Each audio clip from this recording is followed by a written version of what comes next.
In the middle of the Red Sea chaos, something unexpected just happened. Not a missile, not an explosion, not an airstrike, a release, a signal, a message.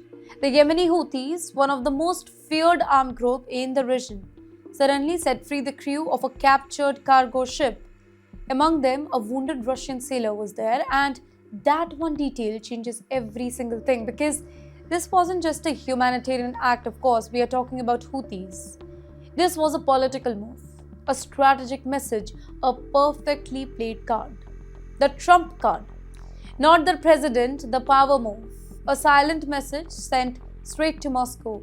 While chaos ruled the Red Sea, while American warplanes they roared in the sky, something really strange was happening behind the scenes.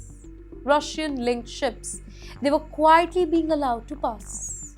That's right, no missiles, no warning for them, basically no attack for them, just safe passage, and that has set off alarm bells across Washington. Now let's zoom out for a second now. For months, the world has watched explosion after explosion in the Red Sea. Cargo ships attack, routes diverted, insurance costs soaring, global trade disrupted. The United States responded with airstrikes, powerful warnings to warships sent in.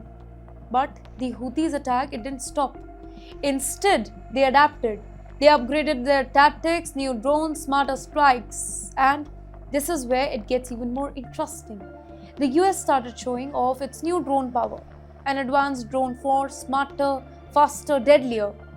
But analysts whisper something unsettling here. The technology, it looks familiar, no, very familiar. Inspired by Iranian design, Iranian-backed network, Iran-linked tactic. So here's the irony. The United States now is fighting a group with tools designed by that group's biggest supporter. And in the background, Russia is watching. No shouting, no reaction, just observing silently. And all of a sudden, the Houthis release this Russian-linked crew. Protect Russian shipping sends the signal. A quiet handshake across the battlefield. No flags, no cameras, no official announcement, but a message so clear that it echoes across continents. This is not just about Yemen, it's about alliances. The US versus Iran, Israel versus Hamas, the West versus the Axis, and somewhere in the middle, it is Russia that is finding an opening now. Basically a doorway into the most sensitive shipping lanes on the planet. Here we are talking about the Red Sea, one of the lifelines of global economy. So you know what this means? It means the Houthis are not acting alone now.